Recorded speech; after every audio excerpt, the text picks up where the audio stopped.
Bismillahirrahmanirrahim. Astaghfirullahaladzim alladzi la ilaha illa huwa. Astaghfirullahaladzim alladzi la ilaha illa huwa. Ila hadratin Nabi sallallahu alaihi wasallam wa ala alihi wa ashabihi al-kiram. Sayyidillah al-Fatiha. A'udzu billahi minasyaitonir rajim. Bismillahirrahmanirrahim. Alhamdulillahil alamin. Ar-Rahmanir Rahim. Maliki yaumiddin. Iyyaka na'budu wa iyyaka nasta'in. Ihdinas siratal mustaqim. Siratal ladzina an'amta 'alaihim ghairil maghdubi 'alaihim waladdallin.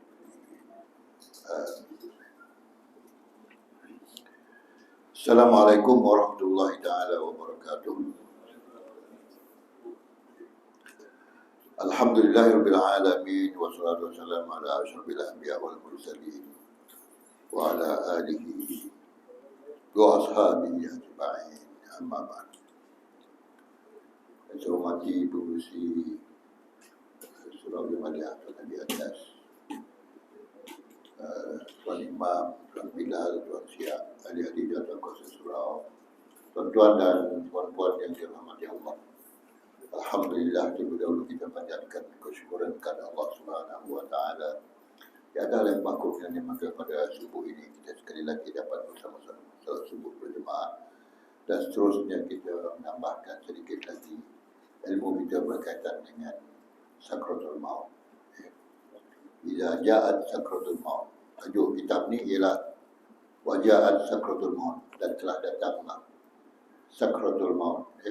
Maknanya suasana kematian di antara hidup dan mati. Itu dipanggil sakratul maut. Kalau orang Melayu panggil nazak, bila sampai dia dalam keadaan nazak. Tetapi nazak pada orang kita, orang Melayu, bila bukan saja untuk mati. Kalau dia dalam keadaan ekonomi yang sempit ke, susah ke hidup dah nazak dah dia. Bisnes tak apa laku pun ada nazak dah.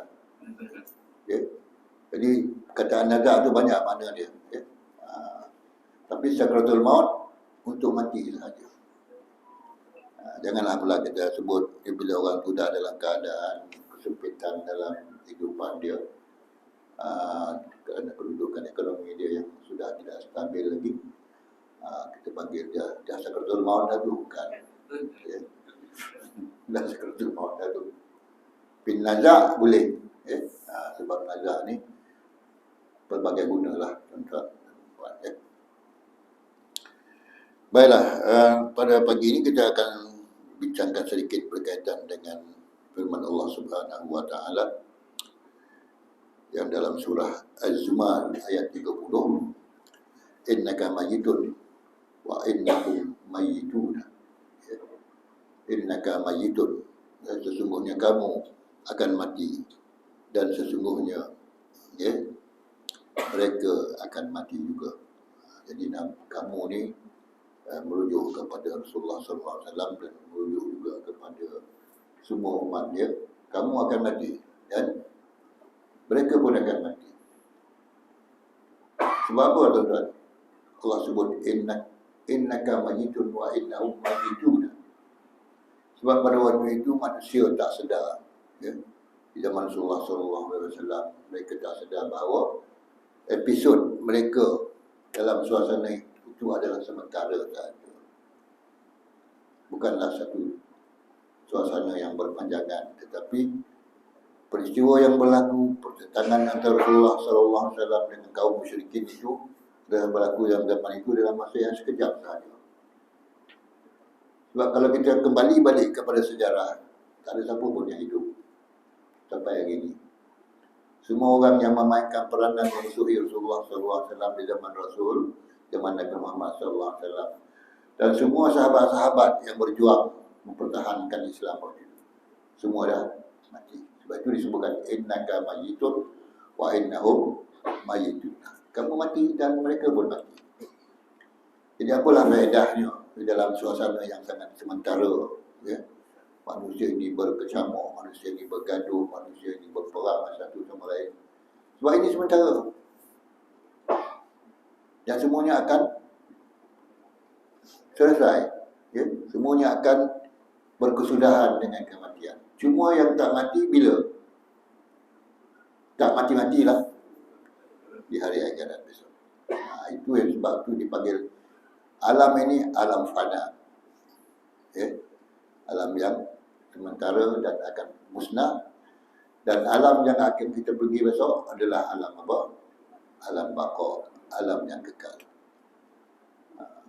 Jadi kenapalah ya dalam kehidupan kita yang fana ini manusia ya macam tak tahu yang mereka akan meninggalkan, apa yang mereka robotkan, apa yang mereka perangkan, apa yang mereka berbunuh-bunuhan, semuanya akan tamat riwayatnya. Sebab itu Allah sebut innaka mayyitun wa innahum mayyituna. Sungguhnya engkau mati dan mereka pun akan mati. Ya? Baik. Ia merupakan kekatan Allah pada seluruh makhluk hidup. Dia berfirman, "Wa ma Muhammadun illa rasulun qad khalat min qablihi rusul." Ya.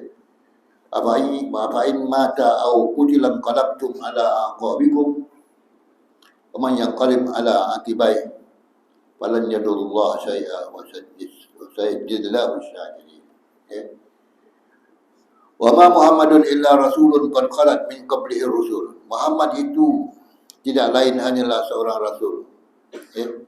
Sungguh telah berlalu sebelumnya beberapa orang rasul. Jadi Nabi Muhammad itu bukanlah sesuatu yang tidak mati-mati. Sebab apabila Rasulullah wafat meninggalkan dunia ini, ya, maka ramailah para sahabat yang tidak percaya. Antara yang tidak percaya ialah Sayyidina Umar Al-Khattab radhiyallahu anhu. Dan dia memberi hukutan dan memberi amaran kepada mereka yang mengatakan Nabi Muhammad wafat telah meninggal dunia. Dia akan memancung kepada orang itu dan akan membunuhnya. Sebab dia tak percaya Nabi Muhammad meninggal. Dia anggapkan Nabi Muhammad itu tak mati-mati. Sebab itu ayat ini diingatkan oleh siapa? Oleh Sayyidina Abu Bakar As-Siddiq radhiyallahu anhu kepada Sayyidina Umar Al-Khattab. Sayyidina Abu Bakar As-Siddiq membacakan ayat ini kepada Sayyidina Umar Al-Khattab. Barulah Umar Al-Khattab sedar bahawa dalam Al-Quran, dalam firman Allah menyebutkan Nabi Muhammad ini akan mati, bukan hidup selama-lamanya. Tidak ada orang yang hidup kekal, tuan-tuan. Ya? Walaupun ada mitos ataupun ada cerita-cerita mengatakan Nabi Khidir itu hidup. Dan ada pula orang jumpa Nabi Khidir di mana? Di Congkau. Ada ke? Ada orang jumpa Nabi Khidir di Mekah. Ya? Dia jumpa Nabi Khidir. Cerita dia lah. Ya? Tapi kalau mengikut apa yang telah dipermankan dalam Quran ni, dalam surah ni, yang dalam surah Al-Imran ni, Nabi pun sendiri wafat. Semua Nabi dulu semua dah wafat. Daripada Nabi Adam sampailah kepada Muhammad SAW, semua dah wafat. Tidak ada yang kekal hidup sampai hari ini. Kenapa pula Nabi Khidir pula hidup? Nabi Khidir bukan seorang rasul. Ya, dia seorang nabi, ya. Dan peristiwa dia itu berlaku semasa dia bersama-sama dengan Nabi Musa alaihissalam dalam surah Al-Kahfi. Surah Al-Kahfi. Sama Nabi Musa berjalan. Itulah Nabi Khidir. Ya. Lepas tu ada tak lagi kita berjumpa dengan cerita-cerita Nabi Khidir? Zaman Nabi Muhammad ke zaman selepasnya, zaman-zaman peperangan orang Islam berperang melawan orang Mongol ke, dalam orang Islam dalam Sultan Al-Fatih menaruki kota Konstantinopel, tak jumpa pun Nabi Khidir. Ya? Sebab itu bila ayat ini turun dalam surah Az-Zumar, ada surah Al-Imran, ya, dan dibacakan oleh Sayyidina Umar Al-Khattab, barulah Sayyidina Umar Al-Khattab sedar dia telah melakukan kesilapan. Sehingga dia mengumpul orang Islam yang lain. Siapa yang mengatakan Nabi Muhammad telah wafat, maka dia akan dibunuh, dia akan diserang oleh Sayyidina Umar Al-Khattab. Sayyidina Abu Bakar Siddiq membacakan ayat ini, barulah Umar Khattab sedikit slow down lah, dan kemudian dia aman balik, tuan-tuan dan puan-puan.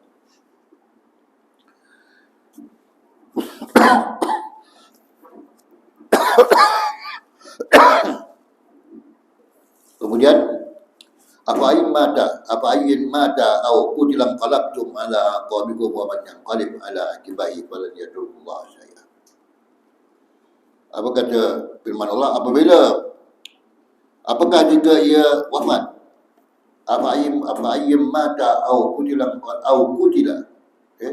apakah ia wafat atau dibunuh, Nabi Muhammad ini, kamu akan berbalik kepada agama lama kamu. Qalabtum ala apa ayyim mata au qutila qalabtum ala qawmikum, kembali pada agama kamu. Wa man yanqalib ala akibaihi, siapa yang balik pada agama lama dia, maka ia tidak dapat mendatangkan mudarat pun kepada Allah Subhanahu wa taala. Falan yadurullah syai'a. Baliklah. Rasulullah dah wafat. Ramai kabilah-kabilah Arab yang masuk Islam, yang dahulu dan yang kemudian berpaling tadah daripada agama Islam. Maka sebelum mereka berlaku sedemikian, Allah pun dah turunkan ayat dia, firman dia. Sekiranya Nabi mati ataupun dibunuh, maka sesiapa yang nak kembali kepada agama lamanya, baliklah. Tak ada masalah. Falan yadurullah syai'a, Allah tak jadi masalah. Tidak memudaratkan Allah Subhanahu wa taala kalau siapa nak balik. Tetapi wa sayyidillahu syakirin, dan Allah akan membalas kebaikan kepada orang-orang yang bersyukur. Artinya orang yang berbalik kepada agama lamanya itu adalah orang yang tidak bersyukur. Tak tahu nak bersyukur. Daripada keadaan umat Arab yang jahiliah, umat Arab yang tidak bertamadun, umat Arab yang berperang antara satu sama lain beratus-ratus tahun. Sehingga dalam satu ayat Allah sebutkan, kamu hampir lagi nak masuk neraka. Dalam suasana yang Arab yang jahiliah dahulu, tetapi Allah selamatkan. Pun tak mau bersyukur kepada Allah Subhanahu wa taala. Kamu tak bersyukur. Maka Allah sebutkan dalam ayat ini, tidak sedikit pun memudaratkan Allah Subhanahu wa taala, walaupun semuanya keluar daripada agama Islam. Malahan ada dalam satu ayat Quran menyebutkan, kalau semua manusia ini tidak menyembah Allah, sedikit pun tidak mengurangkan kehebatan dan keagungan Allah Subhanahu wa taala. Jadi ini bukannya satu permainan mudah-mudahan, tuan. Nak keluar-keluar, nak masuk-masuk. Seperti orang-orang yang masuk Islam, yang mu'alaf, terutama orang India. Dia mu'alaf, dia masuk Islam. Hari ni dia masuk 2-3 minggu kemudian dia nak keluar balik. Dia ingat tukar baju. Tukar agama ni macam tukar baju ke? Tidak, tuan. Bila dia keluar je, dia beritahu agama kata, kena kursus 3 bulan dulu. Kursus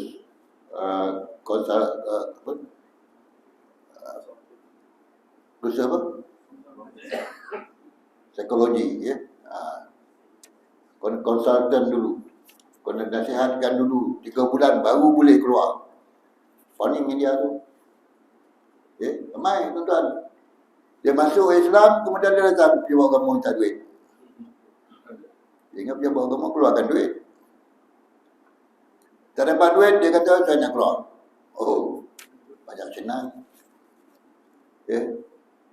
Seorang tu Cina, mu'alaf Muslim Cina, dia kata, kalau saya tak bagi duit saya nak jadi apa? Nak jadi Kristian. Begitu mudah orang nak masuk Islam pada zaman kita sekarang. Sebab dia nak apa? Al-mal, harta. Dia nak duit. Ada ramai yang macam tu, tuan-tuan. Itu orang zaman sekarang. Orang zaman Rasulullah, baru Rasulullah wafat, dia dah ramai keluar sampai 40,000. Musailamatul Kadzab, dia punya pimpinan dia ataupun ikut dia 40,000 orang. Ada pula Nabi mengaku Nabi palsu. Musailamatul Kadzab mengaku Nabi. Al-Aswad Al-Anasi mengaku Nabi, ada seorang lagi perempuan mengaku Nabi juga, As-Sajjah nama dia. Dan As-Sajjah dikahwin dengan Musailamatul Kadzab. Tenteranya dengan tentera Musailamatul Kadzab digabungkan, lagi ramai 60,000 orang. Okay. Ini orang yang keluar daripada Islam. Maka Allah kata, walan yadurullah syai'a, tak sedikit pun memudaratkan Allah Subhanahu wa taala.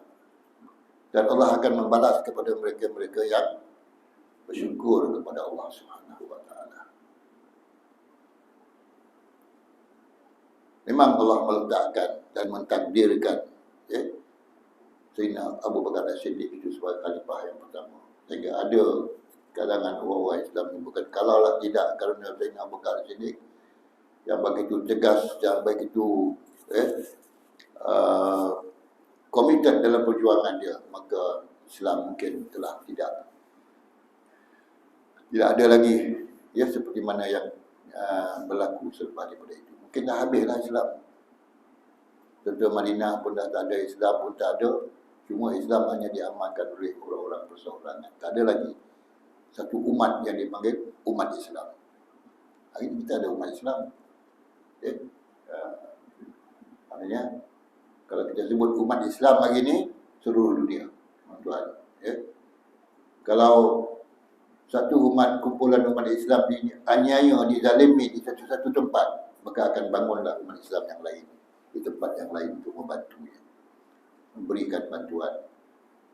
Kalau satu kumpulan ataupun satu bahagian di setengah negara yang lain umat Islam yang ditimpa bencana, banjir, gempa bumi dan sebagainya, maka datanglah umat Islam yang lain membantu.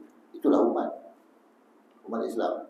Itu yang disebutkan secara mendalamnya. Wa sayajzis syakirin. Wa sayajzillahu syakirin. Allah akan membalas orang-orang yang bersyukur kepada Allah Subhanahu wa taala. Bukan pada waktu itu saja, tuan-tuan, tapi hari ini, sampai hari ini, umat Islam sentiasa bangun dan mencari jalan bagaimana nak menjadikan umat Islam satu umat yang kuat, kokoh, dan sebagai umat yang mendapat balasan. Wasajillahu syakirin, maknanya Allah akan balas orang-orang yang bersyukur. Kita baca Quran, bagaimana Allah membalas kepada orang yang bersyukur? Wa in syakartum la azidannakum. Sekiranya kamu bersyukur, maka Allah akan tambahkan bagi kamu. Apa yang kena tambah? Semua ditambah. Ilmu ditambah, rezeki ditambah, peluang-peluang kehidupan yang baik-baik semua ditambah, rakyat, masyarakat ditambah dan sebagainya. Bertambah umat Islam. Itu yang dikatakan la in syakartum la azidannakum. Sebab tidak ada orang yang menduga, tuan dan puan, Allah membalas umat Islam ini di negara yang kering kuntang, di negara yang gurun, yang tak ada apa-apa, maka timbul rezeki yang sangat mahal dalam dunia ini. Dipanggil apa? Emas hitam. Petrol itu emas hitam, dipanggil emas hitam. Kaya-kaya negeri Arab, cukup kaya, ditakuti dan dibimbangi kekayaan itu disalahgunakan pula, nak buat gelap malam lah, nak buat pesta lah, nak buat perkara-perkara yang melalaikan dan menghiburkan. Sebab ini akan memencilkan Kaabah, akan memencilkan Madinah. Bila kelilingnya dipenuhi dengan berbagai-bagai perkara yang menghala ke arah maksiat dan hiburan dan sebagainya. Sebab apa? Duit banyak. Duit dah kalau terlepas banyak, tak tahu nak buat. Apa lagi nak buat? Ikut nafsu lah. Sebab itu Rasulullah sebut dalam hadisnya, Al-Kais, orang yang cerdik, Rasulullah, mandana nafsu wa amila ma ba'dal maut. Orang yang cerdik, orang yang dapat menundukkan nafsu dia. Sebab itu kalau dah banyak duit tak cerdik, dia akan ikut nafsu dia. Sebab itu Rasulullah kata, Al-Kaisu mandana nafsu wa amila ma ba'dal maut. Dia beramal, melakukan perkara-perkara yang akan memberi manfaat kepada kehidupannya selepas mati. Itulah orang yang cerdik, tuan. Wal ajizu man ittaba nafsahu hawa. Orang yang tak cerdik, kata Rasulullah, yang mengikut hawa nafsu dia. Fatamanni 'ala Allahil amaniyah. Dan dia berharap-harap, Allah akan menyampaikan apa yang dihajatnya. Lepas tu kena cerdik. Bila dapat harta yang banyak, bilion-bilion, milion-milion di padang pasir sana dengan minyak-minyak yang banyak, kena cerdik dalam menguruskan harta yang Allah kurniakan itu. Kalau tak cerdik, jadi macam tu lah tuan-tuan. Dan tak tahulah sama ada per 10 tahun, 20 tahun yang akan datang ni kita boleh sampai ke Mekah dengan harga yang ada sekarang ni. Bila segala keadaan ekonomi semua dah pulih, dan pada waktu itu semua melambung tinggi. Kita nak pergi Mekah pun mungkin dalam keadaan yang sukar lah. Sekarang pun dah sukar dah. Belum lagi 20 tahun lagi akan datang. Sekarang pun dah susah nak pergi Mekah. Kejap boleh, kejap tak boleh. Kejap boleh, kejap tak boleh. Dan kita tak tahu. Itulah yang sebenarnya di sebalik segala-galanya itu yang Allah sebutkan. Wasajadillahu syakir. Allah membalas kepada orang yang bersyukur. Bila orang tak bersyukur, lain kafartum inna azabi la syadid. Sekiranya kamu tak bersyukur, maka adabku akan bertambah-tambah pedih lagi. Akan bertambah-tambah pedih ni macam mana? Ini baru sikit, tuan-tuan. Ini baru ujian yang sedikit. Bila kita kena COVID-19 ni, lepas COVID-19 apa pula? Omicron. Lepas Omicron, keluarlah satu lagi, Delta Omicron. Lepas besok, apa pula Omicron lagi? Inilah azab yang bertimpa-timpa. Di negara kita lagi bertimpa-timpa. Dia berlakunya banjir baru-baru ni. Inilah yang kita sentiasa ingat bahawa Allah Subhanahu Wa Taala itu sentiasa, walaupun Allah menyatakan rahmatnya kepada alam ini, tetapi kita jangan meleka-lekakan. Di mana dalam firman Allah yang kita baca dalam surah Al-Infitar, la yaghurrannaka bi rabbikal karim. Jangan kamu leka-leka dengan kemurahan Allah, kemuliaan Allah. Seolah-olah kita buat tu Allah tak balas. Tak ada kesannya apa yang kita buat. Contohlah tuan-tuan, orang tu minum arak, hari-hari minum arak. Dia kata tak ada apa-apa pun.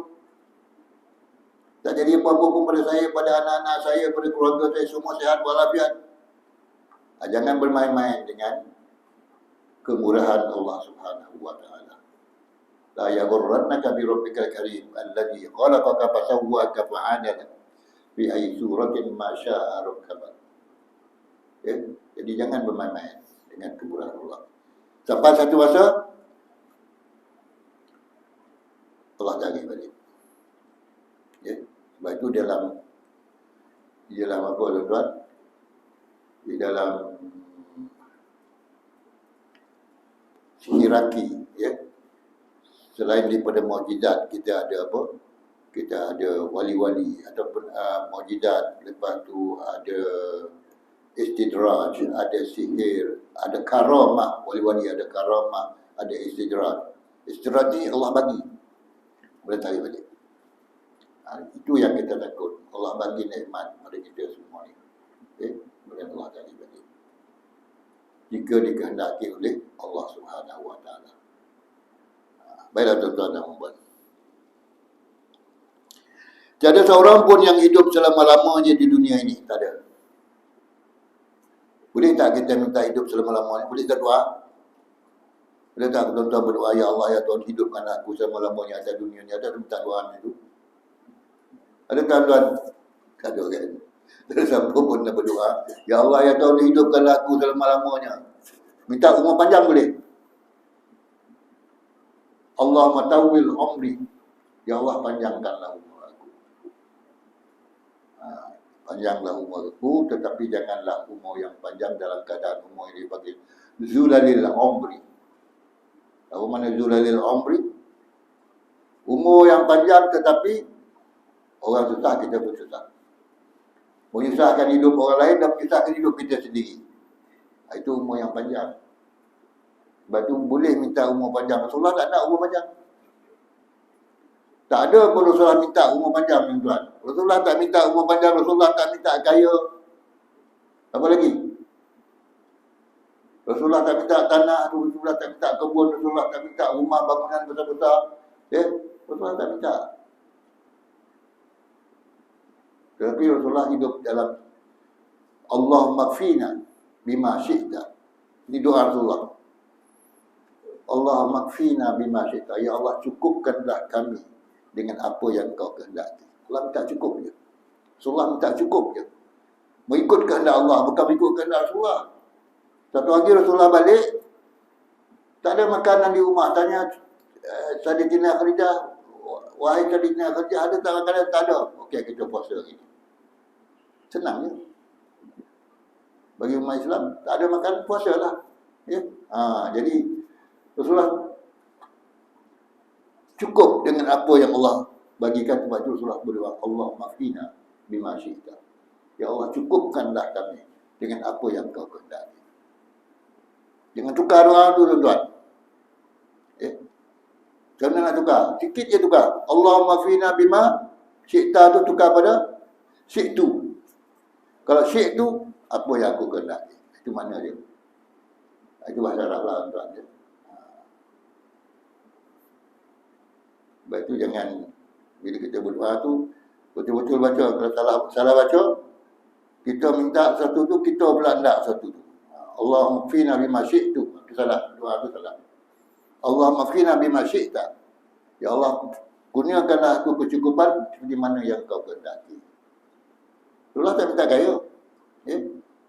Walaupun malaikat datang jumpa Rasulullah, mintalah apa-apa yang tak. Nak kaya, nak pergi gunung Uhud tu, emas ke, boleh. Rasulullah senang nak jawab. Kalau aku dibagi gunung emas ataupun umat aku dibagi gunung emas hari ni, besok dia nak lagi apa? Segunung emas lagi. Bagi lagi segunung emas, nak berapa emas lagi? Satu gunung lagi emas. Ini manusia. Bila manusia bagi sikit, dia nak banyak lagi. Dia nak banyak. Bagi banyak lagi, nak banyak. Itu dia katakan. Bila kita berdoa tu, doa dalam keadaan yang rendah diri. Allahumma fina bima syi'ta. Baiklah tuan-tuan. Jadi tak ada siapa pun yang hidup selama-lamanya. Tadi saya dah ulas sikit kaitan dengan Nabi Khidir. Tidak ada orang yang hidup selama-lamanya. Ada orang tanya, tu Nabi Isa alaihissalam tu hidup ke tidak? Besok di akhir zaman, besok dia akan turun balik. Dia tak hidup di dunia. Dia Allah angkat dia ke langit dan tidak dipanjangkan umurnya di dunia, tetapi dia akan ke langit. Kemudian besok di akhir zaman dia akan turun dengan tugas yang tertentu, membunuh Dajjal. Bila Dajjal ni sudah mengancam seluruh dunia ni dalam keadaan yang tak terkawal, dan Nabi Isa alaihissalam akan diturunkan untuk membantu siapa? Untuk membantu Imam Mahdi. Imam Mahdi ni apa kita nak sebut, tuan-tuan? Imam Mahdi ni, kita tak boleh sebut radhiyallahu anhu, dia bukan sahabat. Imam Mahdi radhiyallahu anhu, salah tu. Ataupun Imam Mahdi alaihissalam pun salah. Imam Mahdi saja. Tak boleh kita sebut alaihissalam radhiyallahu anhu. Sebab Imam Mahdi, kalau kita sebut lagi ni, bolehlah kita sebut rahimahullah, Allah telah merahmatinya sebab dia dah mati. Tapi masa dia hidup tu, Imam Mahdi yang akan memimpin umat Islam di akhir zaman besok dan membantu Nabi Isa membunuh Dajjal. Dajjal di segi fizikalnya, tuan-tuan, akan dibunuh. Tetapi Dajjal di segi ciri-ciri yang ada sekarang ni, memang ciri Dajjal dah, tuan-tuan. Kita hidup dalam ciri-ciri yang dipenuhi oleh apa? Pengaruh Dajjal. Dajjal dah mempengaruhi banyak dalam kehidupan kita. Kita berhadapan dengan suasana yang kita bertanya-tanya, ini Dajjal ke tidak? Ini Dajjal ke tidak? Pakai handset ni Dajjal ke tidak? Pakai handset Dajjal ke tidak? Kalau Dajjal, masa mula-mula dulu orang arkam dapat tengok TV. Bila belajar arkam, kemudian dia ada TV kat rumah dia. Dia pun buang TV ke mana? Dan sungai belakang rumah dia. TV ni Dajjal. Dia kata TV itu Dajjal. Hari ni kita belajar pula tentang Dajjal yang baru, ciri-ciri dia ni. Mungkin ada ulama' kata handset tu Dajjal. Okay. Tapi kita kena tengok keadaan lah, tuan-tuan. Hari ni kalau kita tak ada handset pula, masalah nak masuk mana? Nak masuk masjid, nak masuk surau, nak masuk mall, nak masuk kota raya, nak tengok sejahtera semua dalam handset. Kalau sejahtera tu tak ada jalan. Kalau lain-lain tu mana-mana yang boleh merosakkan akhlak kita, itu adalah Dajjal.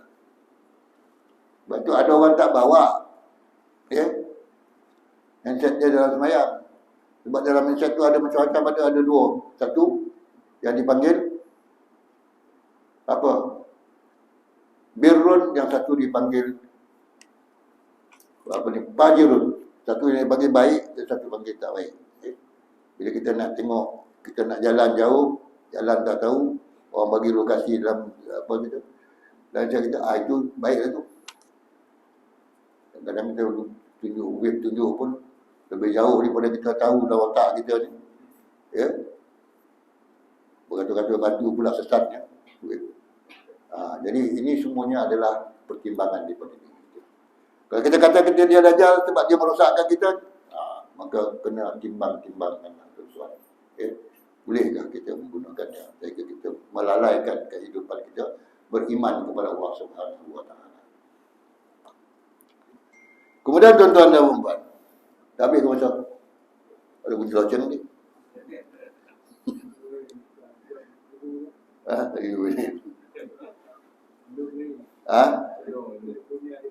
Ada bunyi, bukan ada ubi lagi. Ya, telefon tu pakai ubi tu. Firman Allah Subhanahu wa taala dalam surah Al-Anbiya, "Wa ma ja'alna li nadarin wa ma ja'alna li basharin min qablika al-khuld."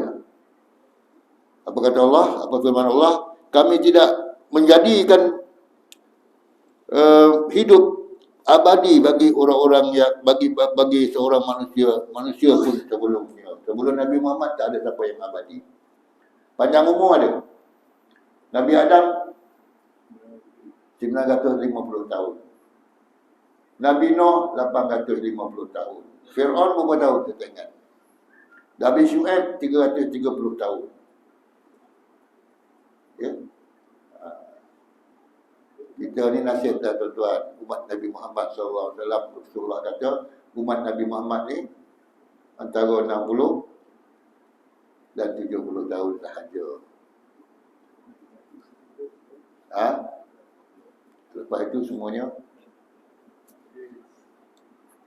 orang Melayu cakap apa? Wuyuk. Tahu wuyuk? Wuyuk. Itu tak. Padam. Wuyuk. Hilang. Tak ada. Habis dah. Kalau tuan-tuan cek balik, rakan-rakan kita yang sama sekolah darjah 1 ni, berapa orang tinggal? Dah wuyuk. Dah banyak, dah tak ada. Kena jumpa kat mana? Besoklah dia akhirat besok. Kalau tak dunia ni, pergilah jarak kubur dia. Ya? Itulah saja yang ada. Ya? Yang kita ni masih hidup lagi ni, alhamdulillah, syukur dapat nampak muka, nampak jasad masing-masing, kenal rupa. Ya? Hari ni 10 tahun lagi, 20 tahun lagi, itu adalah ketentuan Allah Subhanahu wa taala. Sebab tak ada orang yang kekal, kata Allah, ya. Wa ma ja'alna li basharin min qablikal khuld afa'im mitta fa humul khalidun. Dan apakah apabila kamu mati wahai Muhammad, ya? Apakah mereka akan kekal? Tak ada. Bila Nabi Muhammad wafat, 2 tahun kemudian tadinya Abu Bakar As-Siddiq pula wafat. Kemudian bila Abu Bakar As-Siddiq wafat, 8 tahun kemudian 48 tahun Sayyidina Umar Al-Khattab wafat. Kemudian Uthman bin Affan pula wafat. Kemudian Ali bin Abi Thalib pula wafat. Ganti pula dengan Khalifah Umayyah, ganti pula dengan Khalifah Umayyah. Tinggal nama sahaja lagi tuan-tuan. Umayyah pun tinggal nama dan Abbasiyah pun tinggal nama. Yang kita ingat orang-orang yang jahat dalam zaman itu. Siapa dia? Hajjaj bin Yusuf As-Saqafi. Paling jahat manusia. Orang solat tawaf pun dibunuh. Bukan dia pergi tawaf. Dia pergi bunuh orang yang solat tawaf di Mekah. Sebab dia nak menguasai Mekah waktu itu. Ya, tentu-tentunya bunuh. Dan Yazid bin Umayyah pun jahat juga. Dia perintahkan tenteranya menakluki Madinah dan berpesta di Madinah 3 hari 3 malam. Waktu awal-awal Islam lagi orang Islam dah jahat, tuan. Dan buat perkara-perkara yang dilarang oleh Allah Subhanahu Wa Taala. Sebab belum jauh lagi antara jarak jahiliyah dengan Islamiyah. Belum jauh lagi jarak dia. Jadi jiwa asabiyah, jiwa ganas tu, jiwa suka membunuh orang tu masih ada lagi dalam jiwa orang yang baru masuk Islam. Ya. Apalah lagi lah bila merebutkan kuasa pemerintahan waktu itu. Mereka tak peduli. Madinah ke Mekah ke dia tak peduli. Sehingga kan Hajar Aswad pun dilarikan selama 22 tahun. Disembunyikan. Dia orang pergi Mekah tawaf, tak dapat nak cium Hajar Aswad. Siapa nama kaum ni lagi itu? Apa sudah. Jadi disembunyikan 22 tahun. Bila orang tawaf, tinggal apa je kat Hajar Aswad tu? Tinggal konsong je, konsong. Tinggal tempat Hajar Aswad tu. Hajar Aswad dia tak ada, tak kena lagi kan. Ya. Dan dipulangkan balik selepas 22 tahun. Lama 22 tahun tu. Kalau budak baru lahir dah bujang lah. Dia tak? 22 tahun kalau baru lahir, umur 22 tahun, dah jadi anak muda. Begitulah lamanya Hajar Aswad itu hilang. Dicuri oleh orang Islam sendiri kerana pergaduhan di segi kefahaman. Ya. Orang Syiah. Malah orang Syiah ni sanggup nak cungkil balik kubur makam Abu Bakar dan makam Sayyidina Umar Al-Khattab, nak larikan jasad dia. Berbagai-bagai ujian yang diterima oleh umat Islam, termasuklah golongan yang Nasrani dan Kristian yang dah gali parit bawah, dah lekat dengan jasad makam Rasulullah, ya. Maka nasib baiklah, ya, diselamatkan oleh Allah Subhanahu Wa Taala dengan Rasulullah datang dalam mimpi seorang sultan yang bernama Izzuddin Nasruddin Izzuddin ni dia dapat mimpi dan dia pun menyelamatkan jasad Rasulullah SAW. Bentulah keadaan umat Islam selepas kewafatan Rasulullah. Dan jangan fikir, ya, manusia ni akan hidup selama-lamanya, semuanya akan mati dan akan berjumpa besok di akhirat, ya.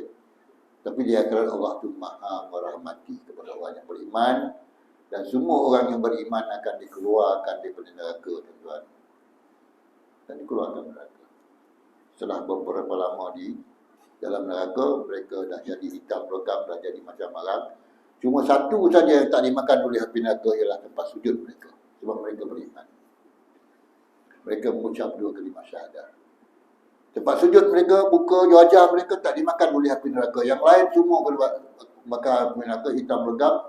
Kemudian dikeluarkan dengan rahmat Allah, dimasukkan ke dalam sungai di pintu syurga, dinamakan sungai apa? Sungai kehidupan. Masuk dulu, kemudian keluar pada sungai kehidupan itu bersih seperti biasa. Kemudian dipakaikan cincin untuk menandakan mereka adalah kumpulan yang dikeluarkan daripada neraka, dimasukkan ke dalam syurga dan dikenali oleh ahli syurga sebab ada cincin. Bukan cincin tuan bertunang dulu, tak masuk tu lah. Ini cincin orang yang Dimasukkan ke dalam neraka, keluarkan, kemudian dimasukkan ke dalam air, kemudian keluarkan, masuk dalam surga pakai cincin. Cincin itulah tuan-tuan, tanda mereka yang terakhir masuk surga daripada ahli neraka. Okay. Itulah keadaan betul-betul dia. Baiklah tuan-tuan dan puan, sekali itulah dulu buat pagi ini. Mudah-mudahan Allah SWT memberkati kehidupan kita dan menggunakan taufik dan hidayah kepada kita semua, insyaAllah.